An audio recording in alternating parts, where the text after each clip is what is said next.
রাস্তা দিয়ে যাচ্ছি, এটা একদম পাশে অবস্থিত পাহাড়ি ঝর্ণা। সত্যি এক অসাধারণ অনুভূতি। যে কেউ দেখে বলবে এটা মনে হচ্ছে খরস্রোতা একটি নদী, কিন্তু আসলেই এটি খুব বড় নদী নয়, এটি হচ্ছে পাহাড়ের মাঝখান দিয়ে অবস্থানগত একটি ঝর্ণা। এখানে পানি খুবই কম, কিন্তু ঝর্ণার গতিবেগ অর্থাৎ জলের গতিবেগ খুব একটু বেশি।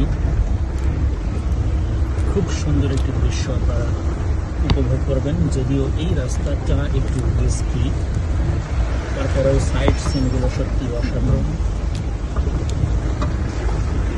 সত্যি এনজয় করা।